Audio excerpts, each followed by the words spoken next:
welcome back to my channel. Legacy here. Today I've got another video for you guys, and in this video I'm going to be unboxing the BCS 749 Power Safe tractor. This is just the tractor. I will be doing separate videos for the attachments that you, so stay tuned for those, and without further ado, let's go ahead and get this thing unboxed.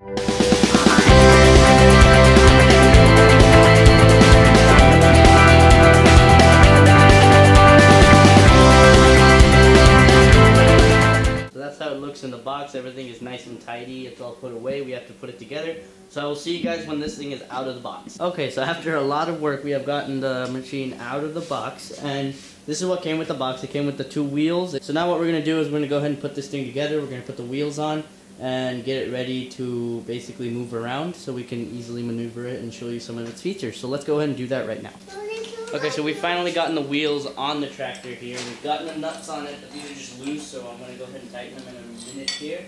And the nuts were actually on the left axle. They were both there, and we couldn't find them for a while, so we did end up finding it on the other axle. We thought they were missing, but they weren't. So now I'm going to go ahead and tighten these up so we can get this tractor moving. So they provide you with the tools you need to put the wheels on.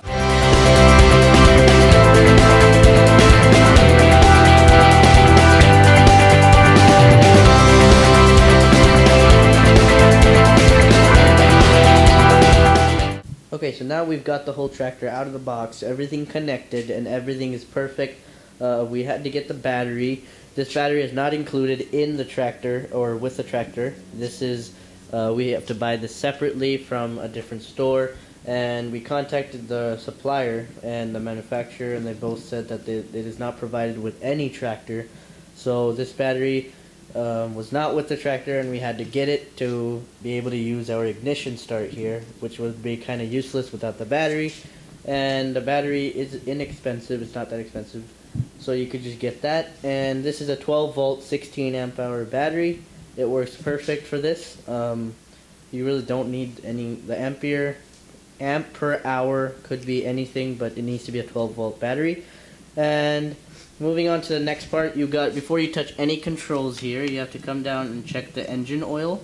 So this knob right here is the engine oil knob, and when you pull it out, when your tractor is level and you unscrew this, your oil should spill out. That's how much oil needs to be in the reservoir before you turn it on.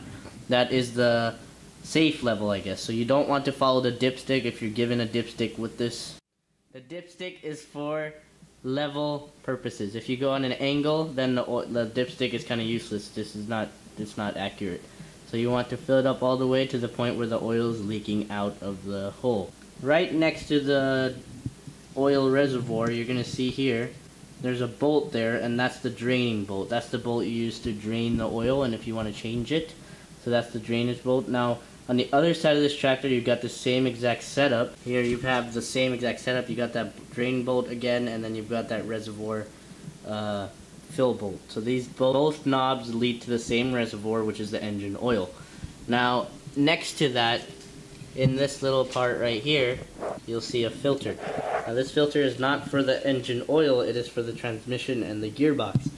This filter, usually some dealers provide it, some people don't provide an extra one, but for us, we didn't get an extra one.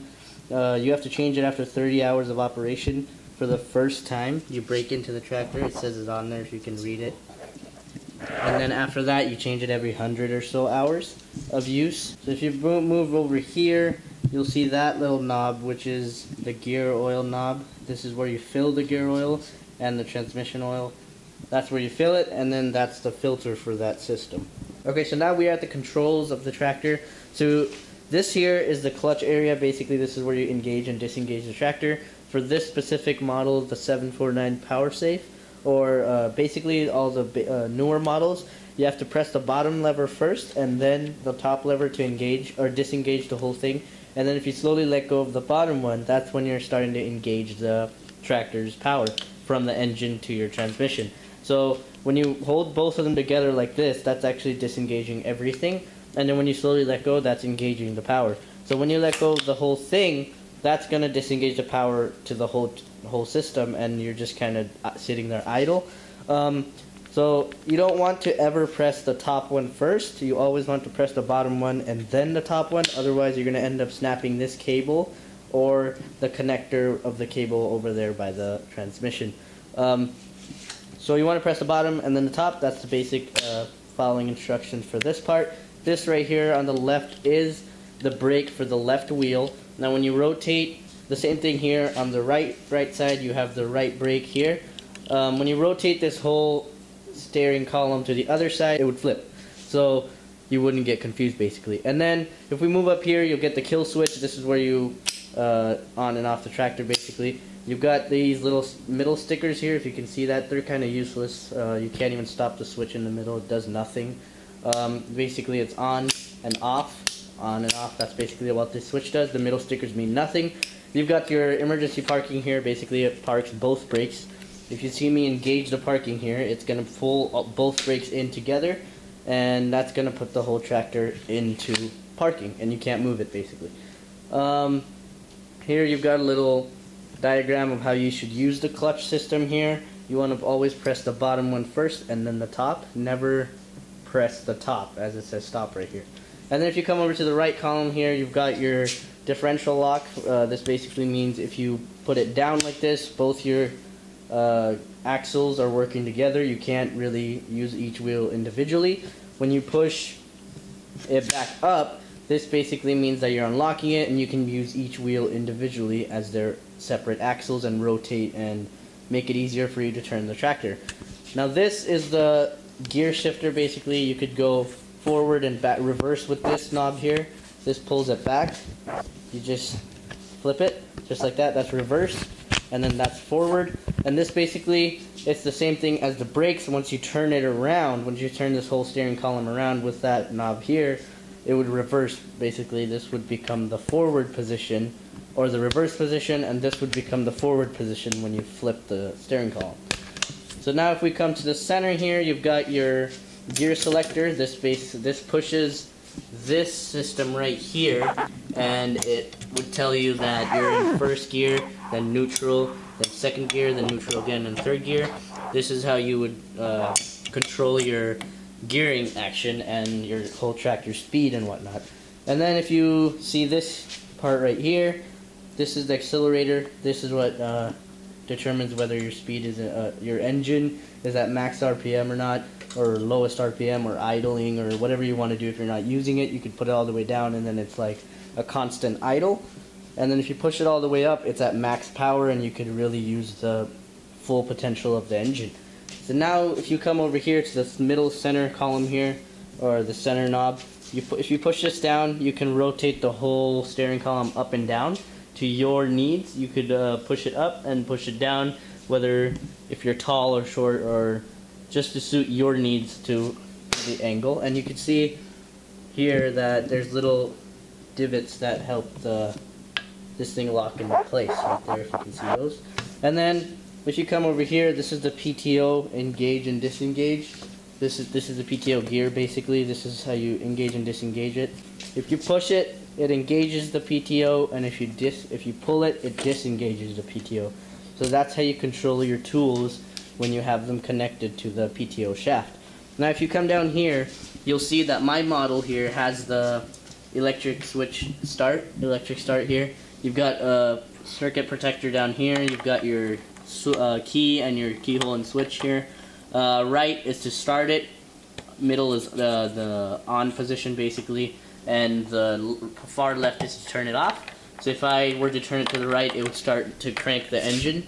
And there's the starter there, and there's the battery again. If you don't have the one with the electric starter, that would basically be a compartment to store stuff. You wouldn't really use that for anything since you don't have anything to put there. And it would be used like a toolbox basically.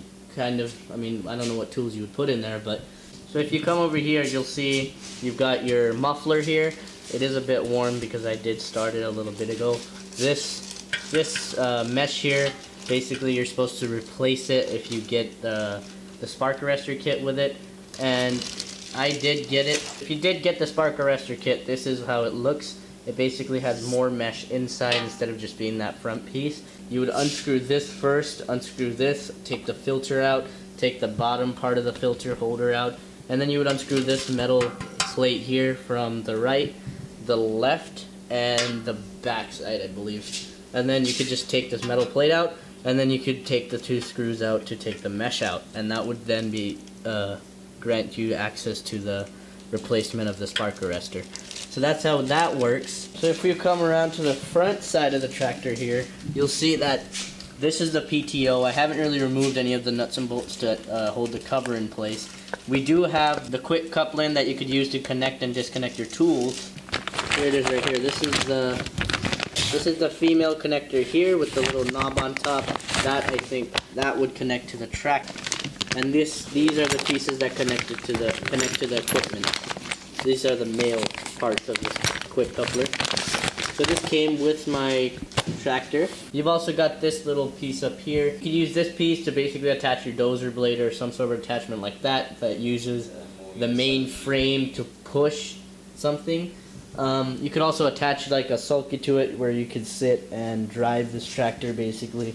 Or a trailer or something like that, which you can use to pull or push with the tractor. So that's about all the controls and features that this tractor has, other than its GX390 engine here with 390cc, if you can see that right there, GX390, 12 horsepower just about.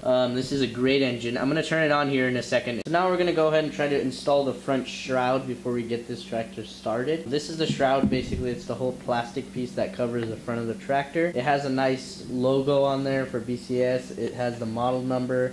And it also has that really nice Made in Italy logo. So to install this shroud, you basically want to take some precautions before you install it. If you'll see that there's these little knobs that you have to push into the holes on the tractor, into grommets. So this has a lot of friction if you do not put any kind of lubricant on there. So if you try to put this in without putting lubricant on the pins themselves, then you're going to end up pushing the grommets through the holes, and it's kind of useless then, because the rubber is just going to go through the hole. And so what you want to do is just put a little bit of grease on there, and if you've really messed with cars or something, you'll know that on rubber pieces, or I mean plastic pieces, are held in place with these little pins, and that's basically what this is. You push and pull, and that's what holds the shroud in place. So you want to grease this before you go ahead and install it into the tractor. There's the 3 locations just like the pins, and that's how you basically install it. So if we bring it over here to the tractor, there's one pin right over here. You'll see there's one pin there, and then there's 2 pins there. So that's where you basically want to push the shroud into place. And you don't want to end up pushing these wires into the center of the 2 grommets here, or I mean these 2 pins here, because if you do so, the wires will be trapped, and when you turn your whole handle, that's going to end up trapping the wires, which will tangle them up and end up putting stress on them. So you don't want to do that, and you don't want to cause any wiring problems. So keep the wires on the side like they are right now. You do not want to push them into the center of the 2 pins, as that will trap the wires and mess it up basically. So we're going to go ahead and install it now. That's the shroud in place. My shroud has a little bit of damage, scratches and stuff.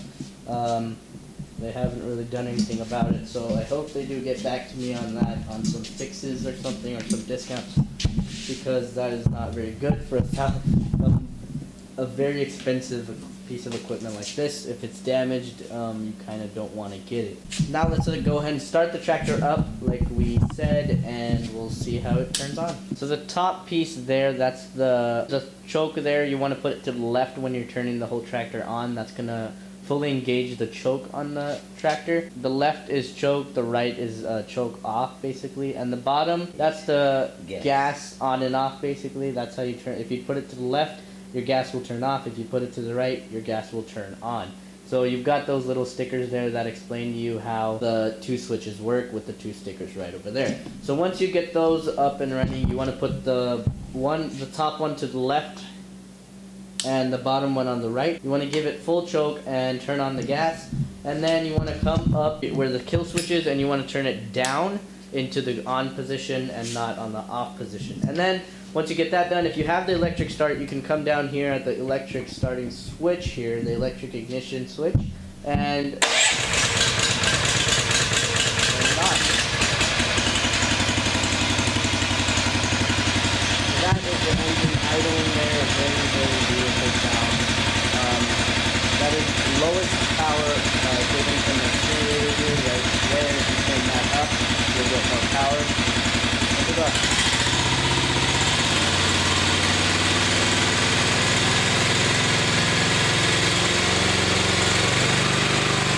Okay guys, so this is everything set up on the BCS 749 tractor. I have the rotary connected here with the PTO shaft and everything. The quick connect. This was a little tough to install, but once it was installed, this is extremely easy to disconnect and connect your tools. So again, here's a good round view of the whole tractor, and with everything set up. I still do have more equipment for this BCS here that I haven't done videos on yet. If you guys want to see this thing in action, then please do let me know in the comment section below. Then I can run this on some tough terrain or some sort of grassy area, so we can see how this rotary works and how the wheels perform. So yeah, that's about it for this video. I hope you guys enjoyed. Give this video a thumbs up. Comment down below on what you think about this new tractor I got, and don't forget to subscribe, hit that bell icon below, and I will see you guys in the next video.